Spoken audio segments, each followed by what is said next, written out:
It begins with a disappearance in a city that eats secrets for breakfast. A motorcade doesn't show. A secure phone rings unanswered. A man whose itinerary was planned to the minute walks out of a hotel with one aide and never walks back in.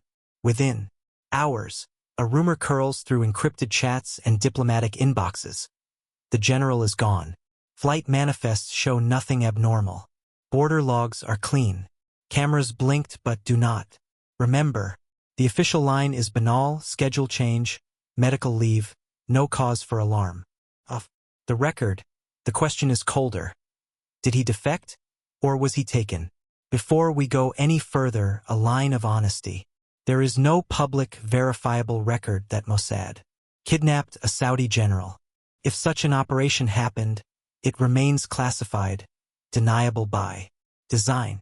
What follows is an informed reconstruction, a what-if built from declassified tradecraft, memoirs, court files, and press investigations of similar operations, from Mossad's seizure of Adolf Eichmann in Argentina and its abduction of Mordecai Vanunu in Rome, to the IDF's snatches of high-value targets in Lebanon and the suspected rendition of a senior Iranian officer in Turkey. This is how it would have been done. This is how an intelligence service writes a disappearance into the margins of history. To understand why Israel would even contemplate seizing a Saudi general, you have to erase the cartoon map and look at the real one. For decades, Israel and Saudi Arabia lived in a public Cold War. No diplomatic ties, hostile rhetoric, separate orbits. In private, the gravitational pull was different. Both saw the same threats: revolutionary Iran's Reach missile, programs that redraw range rings overnight, proxy militias that turn borders into suggestions, and clandestine procurement networks that lace Europe, Africa, and Asia together with cash and plausible deniability. By the late 2010s, covert ties existed: shared intelligence on missiles and drones, quiet deconfliction in the Red Sea, overlapping interests from Washington to Khartoum. In that shadow, a Saudi general is not a cartoon villain or an automatic ally. He is a node, a man who knows procurement routes, covert logistics, loyalties, inside factions, the location of assets that don't show up on maps. In our reconstruction, that is what makes him valuable and dangerous. Phase 1 is selection and justification. A service like Mossad doesn't grab a senior foreign officer for sport. It writes a memo. Inside are 3 columns. Threat: what does the target know and how can it harm us? Opportunity: where and when is he vulnerable outside his home jurisdiction? Outcome: what do we gain if he talks and what happens if he doesn't? The case is built by Tzamet, the Mossad directorate that runs human sources, and analysts who understand procurement and covert finance. They map his life. The general is nominally in charge of logistics and research. He sits on committees that approve dual use imports, components that can be innocent in one device and explosive in another. He authored a briefing on the shock that loitering munitions delivered in a border skirmish. He knows which suppliers in the Balkans ship machine tools without asking too many questions, which labs in the Caucasus sell their grad students' time, which front companies in Dubai move money that can't touch a bank. He is also traveling, not to Europe where press and police squeeze like a vice, but to a conference in a friendly third country where intelligence services operate like weather, everywhere and politely ignored. A place with good airports and bad record-keeping. The kind of neutral capital that hosts energy summits and luxury shopping. On the same street, Phase 2 is approval. The decision lands with the Prime Minister and a small circle around him. Legal advisors speak in sentences that sound like riddles. State necessity, national defense, proportionality. The Foreign Ministry weighs blowback. Riyadh knows how to respond to affronts. Washington despises surprises. Europe loves outrage in 72-point font. The line that pushes the room past hesitation is not a philosophical one. It is a clock. The procurement network the general approves will, within months, put precision on top of a threat that previously had only noise. This isn't theoretical. There's a missile sitting on a truck that doesn't yet have the part that makes it accurate enough to hit the rooms where policy is made. Mossad does not ask for permission to make an enemy. It asks whether it can survive one. The green light is a signature without a speech. Phase 3 is pattern of life. Neviat, the division that breaks into places and leaves with more than it arrived, goes to work alongside surveillance teams pulled from Caesarea, the department that runs operations abroad. They replicate his travel. They sit in the same lounges he favors. They follow him for a day from a half-block behind, mapping habits. The general likes to walk to the conference venue when weather allows. He takes a call at 7:45 each morning as he leaves the hotel. He uses a different security detail than the ministerial rank requires, perhaps because his work is meant to be discreet. He dismisses the driver at night and asks for a car only in daylight.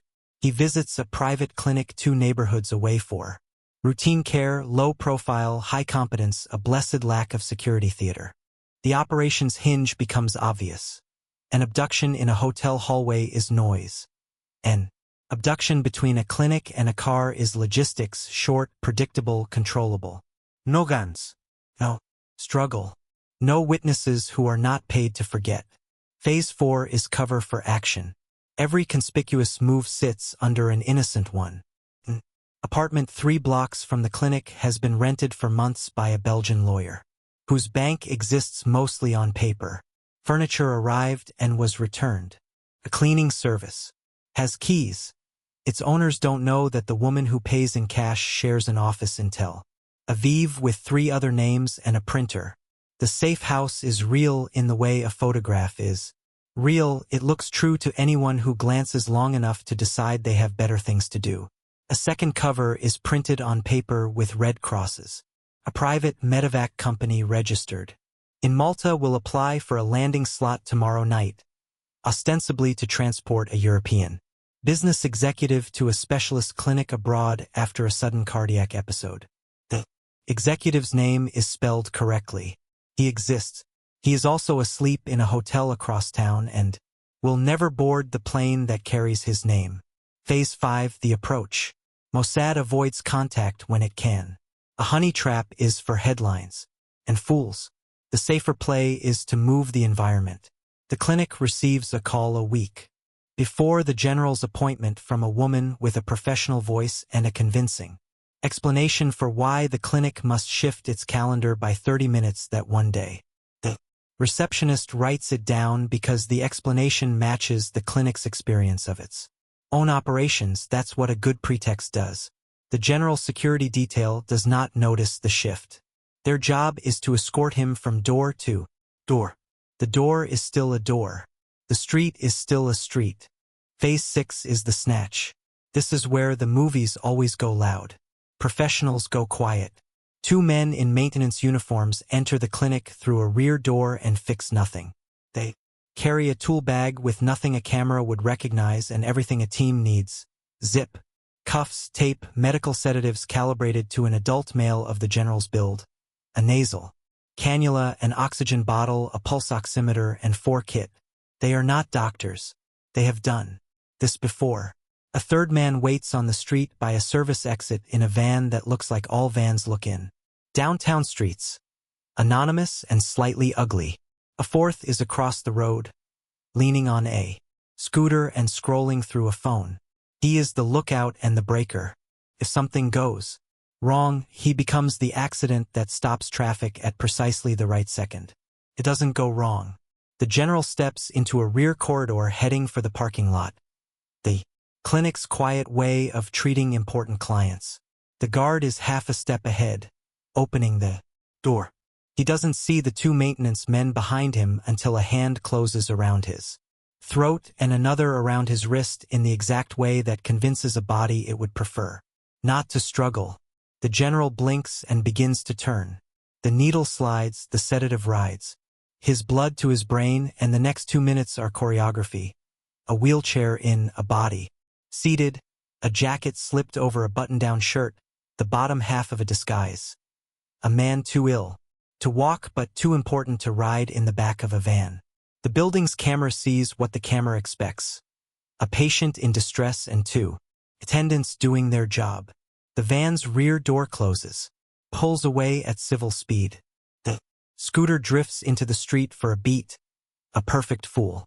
A horn sounds. Time lengthens. And then it snaps shut. He wakes in a room that smells like paint and bleach. He is handcuffed not because anyone plans to fight him, but because a good operation never assumes anyone is sane at first light. A doctor without an accent takes blood, checks vitals, and makes notes that won't survive. The weak. The general asks for a lawyer. The man who answers is not kind or cruel. He is a granite calm who tells the truth in a tone that feels like a lie. You are safe. No one is going to hurt you. You are outside your country, and you will not see it again for a while. You will talk, because you understand what is at stake. Phase 7 is the extraction. You cannot keep a senior foreign official in an apartment for long. You move him before the city understands what changed. The medevac plane is on the tarmac. Paperwork is in the system. The ambulance receives orders like any ambulance does. It backs up to a quiet doorway and a gurney emerges with a man who looks like a businessman with a heart that forgot its promises. The paramedic's face is alert but bored. The way he flips through forms tells a truth. He's done this 100 times. The general's for drips a cocktail that produces a steady snore and the vital signs of a middle-aged man who had a bad day. A mask hides half his face. A blanket hides his hands. Airport security checks nothing beyond what a system that believes itself to be in order checks. The plane lifts. Once air is thin enough to be invisible and thick enough to make talk pointless. The man with the granite calm leans in and tells the general where he is not. You are not in your country. You are not being hurt. You are not beyond consequence. There are other exfiltration routes, each with its own ledger. A car with diplomatic plates and a silent radio crossing a quiet land border at midnight. A small boat operating like an afterthought in a Coast Guard's light cone of attention. A private jet with the tail number of a company that exists to evacuate very sick people and occasionally does. In our reconstruction, the medevac is the safest way to keep the world asleep while moving the person who matters. Phase 8 is the talk. Mossad doesn't torture, not because it is saintly but because torture is loud and produces bad intelligence. It also destroys what it needs most: coherence. The general is treated like a source, not a prisoner. They lay out what they know and what they don't. They do not bluff. They do not threaten his family. They talk about systems, about money and tracks, about sympathy for people caught in machines bigger than themselves, and about choice, the only currency that matters in a room without windows. Why would he talk? Because men in his position always stand on two trapdoors. One is loyalty. The other is self-regard. You can pretend you are a function, the calm man says. Or you can admit you are a person who knows where the engineering drawings live, which couriers actually carry the chips that matter, which brigadier thinks he's untouchable and isn't. If you help me close those loops, no one has to wear a uniform to a funeral in your name. He speaks. Not everything. Not right away. He tests the water with an anecdote about a company that went bankrupt after selling machine tools to a buyer who paid cash. He waits. He realizes they already knew and were waiting to hear which plant in the Gulf installed the tools and kept the lights on at night. His mouth moves before his conscience decides. Phase 9 is the aftermath. Disappearances are events that happen twice. Once in real time, to a person, and once later to a government. Riyadh can't admit that a general was kidnapped without proving it cannot protect its own. It can float a sickness narrative. It can retire him with honors. It can start a war of insinuations in the press in which truth is always the least interesting character. It can also quietly issue orders that promise a new kind of storm if any of its own are touched again. Israel can't boast, can only act. Procurement. Routes that thrived for a decade suddenly fail. A factory in Eastern Europe is raided by men with warrants no one saw coming. A shipment of innocuous sensors destined for a warehouse in the Gulf is seized at a Mediterranean port and blamed on paperwork. And the paperwork is a lie no one cares to correct. The relationship between Israel and Saudi Arabia does not break. It also does not smile. In this shadow history, both sides apply the doctrine of the region. Punish in private, posture in public, and find a way to keep the main story, a convergence against a shared enemy, alive. Why him? Why this risk? The answer returns to the forces that changed the Middle East, faster than speeches ever could. Iran's regional strategy, precision missiles, drones, militias, that can hit and fade, collapse distance. The Red Sea became a chessboard. The Straits became dice. Nations that had never shared secrets suddenly found their futures pushed toward the same edge. In that world, a general who knows how weapons get accurate isn't just a person. He is leverage over tomorrow. That's why you take him if you can, and why you make sure no one can prove you did. Perhaps, in some timeline, the general didn't need to be taken. He defected. He called a number an old contact gave him and said a sentence so simple it felt like air. I'm ready to leave. He carried a memory stick he shouldn't have owned and walked into a car he shouldn't have trusted and woke in a room whose quiet was not his. Defection and abduction look the same to the world when the measure is headlines. The difference is a sentence only. The person in the chair can speak, I chose this. In espionage, that sentence is an insurance policy and a prayer. We finish our reconstruction with a circle back to precedent because that's how professionals think. Eichmann taught Mossad about patience and exfiltration through a friendly airport with an uncooperative host country. Vanunu taught it about seduction and legal fallout and the cost of trying a man in secret for secrets the country will never publicly admit. The IDF's operations in Lebanon taught it about grabbing a human being and bargaining with his presence for intelligence that mattered. The suspected disappearance of a senior Iranian officer in Turkey suggested a template for convincing the world to discuss an event without ever being able to prove the event occurred. Every operation is a lesson paid forward. Every failure is a scar on a playbook the public will never read. So what is the price of a clean story in a dirty business? It is the acceptance that sometimes you will never know whether the sentence you just listened to is true. It is the discipline to ask the right question anyway. Does this make the storm smaller or larger tomorrow? For a U.S. audience, there is another truth that doesn't vanish when the credits roll. American intelligence has used the same ledger in its own choices. Rendition, targeted capture, secret interrogation sites, words that pour out lawsuits and history books years later. The ethics aren't identical.